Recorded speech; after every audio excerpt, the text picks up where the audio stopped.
Cigarette Insiders. Olá, eu sou o professor Lee Chong, diretor do MEPT e também professor do MBIM-PT. Estamos aqui com Toshio, egresso do Master BIM, né? E agora nós vamos tratar sobre os princípios na elaboração de projeto quando se fala em proteção.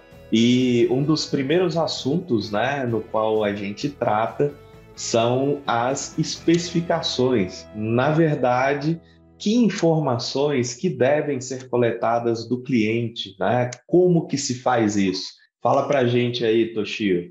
Vamos lá, coletar informação do cliente. Então, agora eu vou para uma situação de... eu vou contextualizar, tá? A gente está falando uma Isso, e a situação gente tem dois tipos de residencial. cliente, né? A Isso, gente tem tipo o de cliente, cliente residencial, comercial. arquiteto também. Não, e também tem o cliente profissional, né? Temos o Exatamente. cliente que sabe e temos o cliente que não sabe. E agora você acrescentou, né? O residencial, o comercial e o industrial, ou de infra, né? Do que a gente Isso. pode colocar aí. Então pode seguir. Vamos lá, vamos falar do residencial comercial.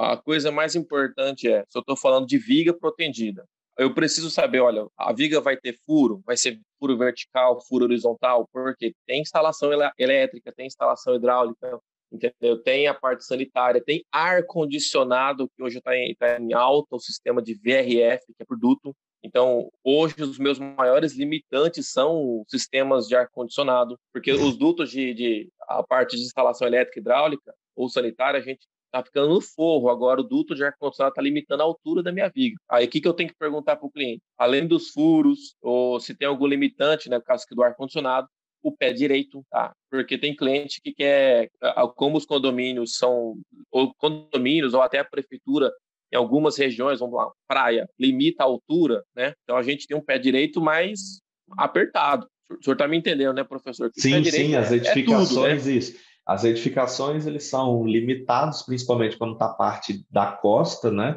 Para você Isso, não impedir, né, a questão da ventilação e também a vista dos outros prédios que ficam menos privilegiados. Então, quanto menor o pé direito, melhor para você fazer mais andares, né?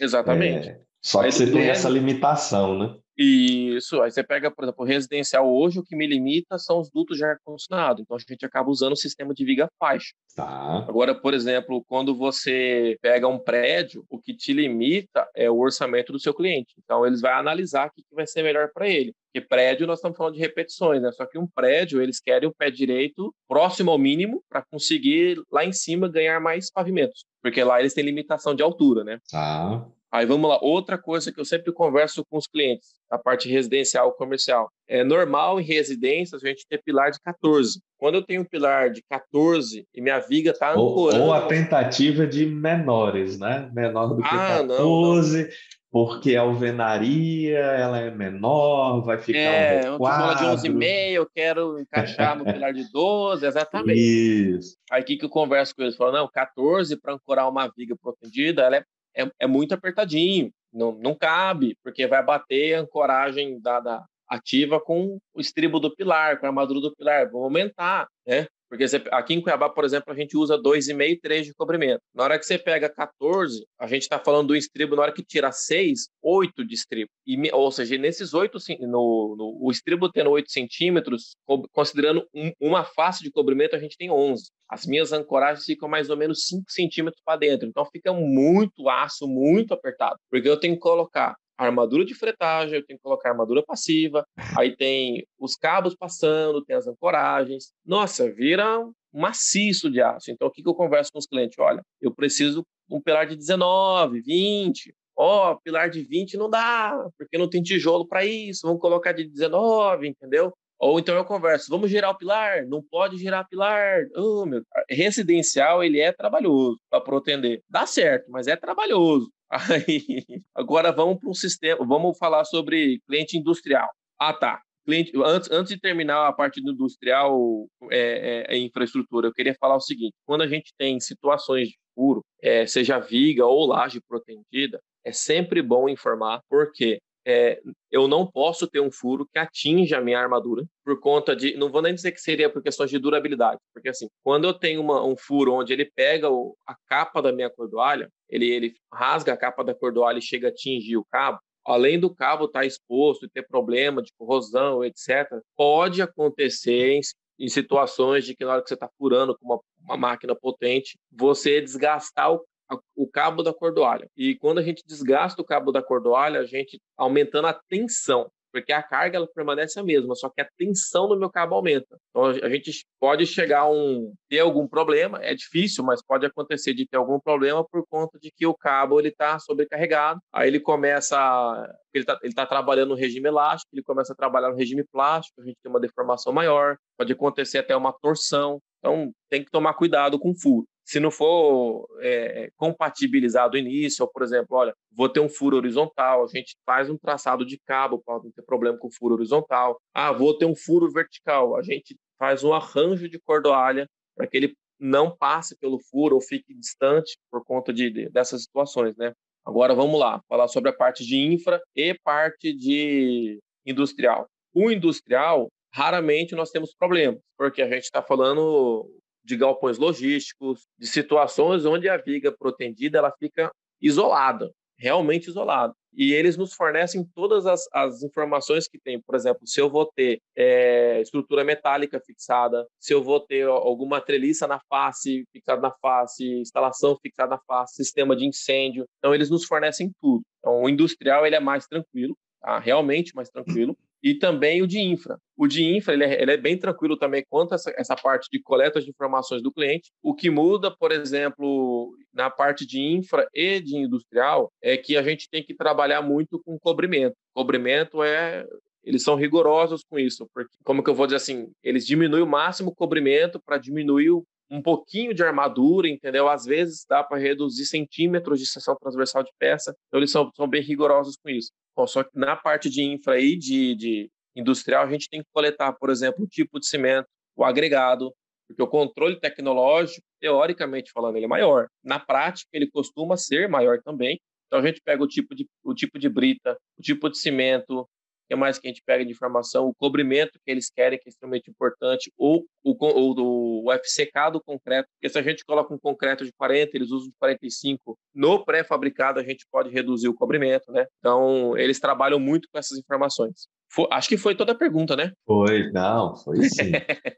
Na elaboração do projeto, já foi até dito no nosso capítulo anterior sobre os níveis de proteção, já que Uhum. dependendo da tecnologia, algumas coisas são diferenciadas. O que são esses níveis de proteção? Isso é identificado no projeto?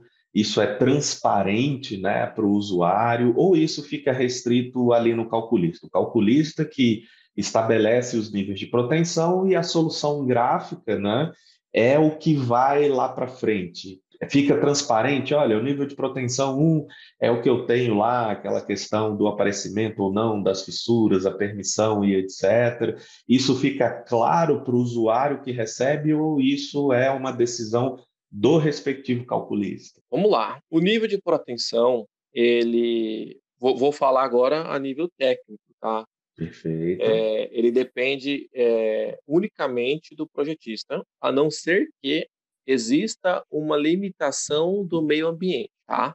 Vamos Ok. lá. O que eu quero dizer com isso? Na hora da gente fazer a parte gráfica, eu coloco nas notas o nível de proteção que eu estou usando, a contraflecha, a flecha imediata calculada e a flecha diferida no tempo. Eu coloco todas essas informações, além de pedir o corpo de prova, colocar as informações, o FCK do concreto. Eu não coloco o traço, tá? Então eu coloco o FCK. Coloco todas as informações para que fique transparente. Mas a parte de se ela vai ser proteção de nível 1, 2 e 3, ou seja, se ela vai ser parcial, limitada ou completa, não são todos os projetos onde essa informação são postas, né? A nível residencial, eu acabo não colocando. Residencial e comercial, eu acabo não colocando. A parte já de infra e de industrial, eu já coloco. Tá?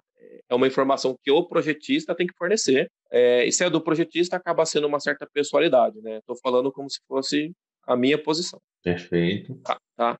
O senhor gostaria que eu falasse sobre os níveis de proteção também, para poder ficar claro como é que Pode, funciona? mas não precisa, isso, mas não precisa entrar no detalhe mais formal, mas uma diferenciação, né, mais abrangente, assim, por que que tem nível um, 2 ou 3, né? Tá, vamos lá. O nível um, 2 e 3 seria a proteção parcial, o nível um. O nível 2 é a proteção limitada e o nível 3 é a proteção completa. Vamos começar do nível um, que é o início de tudo. O que é a proteção parcial? Eu tenho uma situação, vou colocar exemplos. Eu tenho uma viga em balanço para fazer um pórtico de fachada, onde eu não tenho muita carga, não tem algum tipo de tipo, segurança dela está garantida. Só que ela está cair, assim, como eu digo para os clientes, ela está com o beiço torto, né? Ela vai ficar com a pontinha caída. Então, o que a gente faz? A gente faz uma proteção parcial nela, né?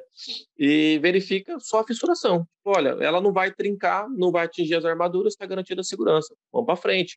A proteção leve, onde eu preciso de uma situação assim bem tranquila, não tem riscos, né?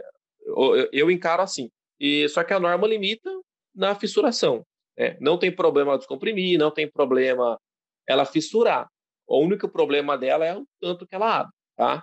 Como eu disse, acaba sendo usado muito para flecha excessiva, ou então uma situação de balanço, onde eu tenho pórticos, né? Situações bem rotineiras, mas tranquilas. A proteção limitada, agora, que é o nível 2. A proteção limitada, ela funciona da seguinte forma. A gente tem como é que eu vou dizer, uma viga, e a gente precisa que ela seja protegida por uma situação de estado limite último, onde a armadura passiva está demais, ou uma situação onde ela não, ou tem muita armadura, ou não dá para alojar o tanto de armadura que precisa, né? Ou como a gente fala, é impossível detalhar. Aí o que isso acontece? A proteção limitada, a gente acaba fazendo a proteção, limitando a peça pode descomprimir até ela atingir o limite de tração do concreto, né? E a peça não pode fissurar. Essas são as limitações. E existe também a proteção de nível 3, que é a completa. Vou citar o que é a proteção completa? A situação proteção completa, ela a peça nunca vai descomprimir, nem numa situação rara, né, que a gente fala que é uma combinação que acontece a cada 50 anos, ela não vai descomprimir e não vai fissurar. Como eu encaro com alguns clientes, basicamente um pilar na horizontal. E em situações, vamos lá, exemplo, proteção completa. A proteção completa ela acaba sendo muito comum em situações onde eu tenho um grau de agressividade altíssimo, como situações industriais. Nesse caso, o ambiente ele limita o tipo da proteção, basicamente da proteção completa, né? Gente, eu vou pedir para fazer um corte aqui. Eu, comigão, fiz uma bola, fiz um erro. Beleza, nos Eu, 2 eu me minutos embananei todo, eu tô com anterior, tanta coisa na cabeça aqui que eu acabei me embananando. tem problema não. Então, marcado aí, tá, Paulo? A partir de que momento, Toshio? Eu vou repetir tudo da proteção completa. Ok, então a partir da proteção completa, tá? Deve ser Tá. os 2 minutos anteriores. Pode ir. Gente, o que é a proteção completa? A proteção completa, ela é uma situação onde a gente tem uma peça muito comprimida por conta da proteção.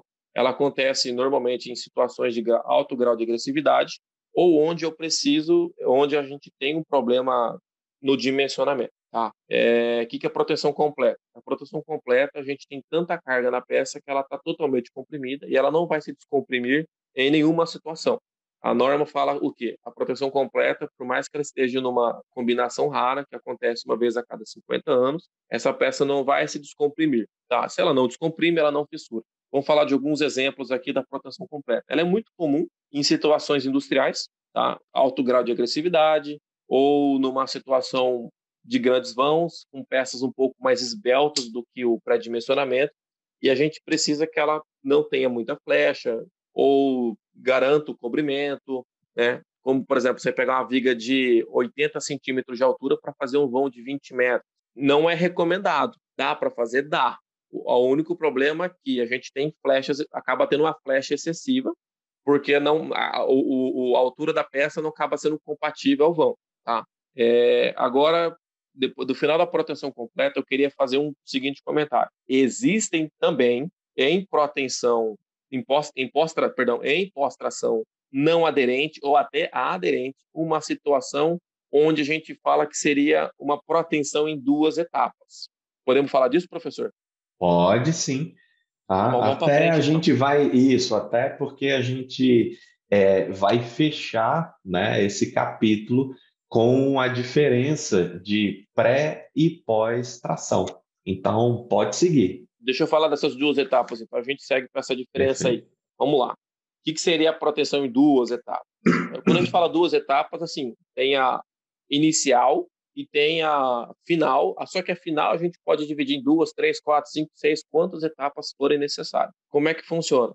Quando a gente está fazendo o dimensionamento da peça, a gente verifica o ato da proteção. O que é o ato da proteção? O meu concreto não pode ser esmagado, não pode romper, e eu não posso ter tração excessiva por conta do hiperestático. Como assim tração se eu estou comprimindo a peça? Na proteção, na pós-tração, desculpa, quando a gente está trabalhando com pós-tração, nós estamos falando de um traçado do cabo hiperbólico, parabólico, perdão, um traçado parabólico. Esse traçado parabólico, ele joga, na hora que a gente estica, né, lembra do varal, na hora que a gente puxa o cabo, como ele está com uma parábola, ele joga toda a peça para cima, porque a tendência dele é ficar reta. Então, o que acontece? Na hora que eu jogo para cima, o meu bordo superior ele vai dar uma tracionada. Então, ele é um limitante do meu ato da proteção. Ou a peça acaba sendo tracionada na parte de cima, ou por conta das cargas que eu insiro, né? A gente está falando vamos falar assim, de cordoalho engraxado, de cabo de 12,7 milímetros. A gente está falando de 15 toneladas por cabo.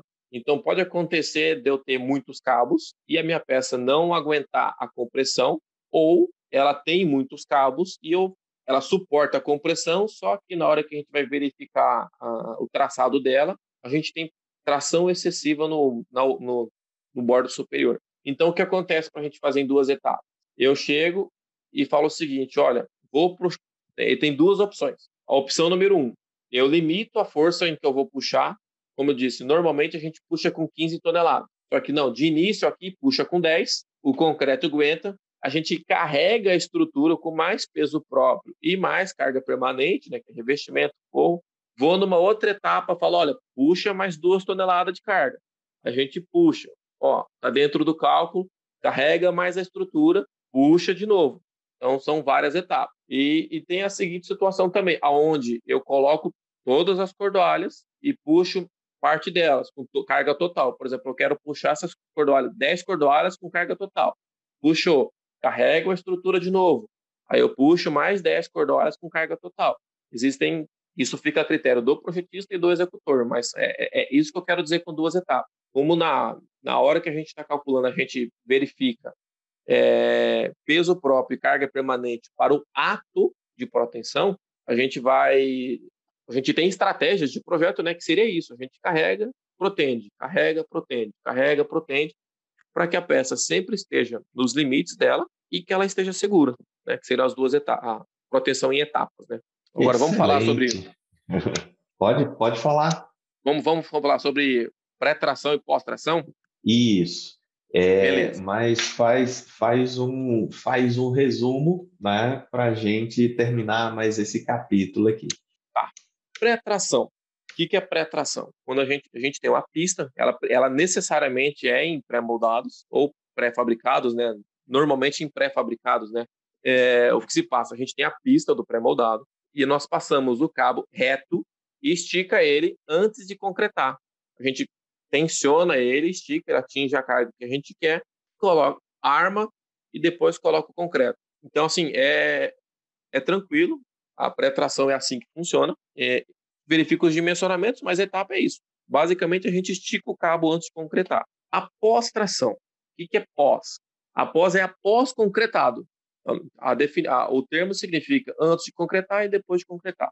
A pós-tração, a gente concreta a peça e estica o aço. Só que a pós-tração ela foi dividida em duas partes. Tem a pós-tração aderente e tem a pós-tração não aderente. Qual que é a diferença entre elas? A pós-tração não aderente é aquela que tem uma mangueira em azul ou laranja e dentro dessa mangueira está o cabo imerso em graxa. E ela é não aderente para a gente ter menos perdas. Vamos lá. A pós-tração aderente, como que ela funciona? A gente tem também uma espécie de mangueira, só que ela é uma mangueira de um tamanho maior, que a gente chama de bainha, e dentro dessa bainha a gente passa os cabos do dimensionamento, os cabos cru, nu, né, como a gente chama, passa a bainha, passa o cabo, faz a injeção de nata concreta a peça, depois de concretada a peça, atingiu a resistência, a gente injeta uma nata e estica os cabos. Aí o cabo ele tem aderência nessa nata que a gente tem feito a injeção, certo? Aí eu vou fazer um comentário. Eu, particularmente, gosto da pós-tração não aderente, por conta das limitações da minha região. E também gosto da pré-tração, mas a pré-tração, normalmente, o pessoal do pré-fabricado, tem a equipe de engenharia que calcula, são poucas as situações onde eu mexi com pré-tração, e hoje eu trabalho mais com pós-tração, gosto mais e fico nisso, principalmente na cordoalha engraxada. É um mundo, hein? Bom, encerramos essa segunda parte do podcast, agradecendo, né, mais esses esclarecimentos do Toshio, e vamos para o nosso último capítulo sobre o mesmo assunto, proteção.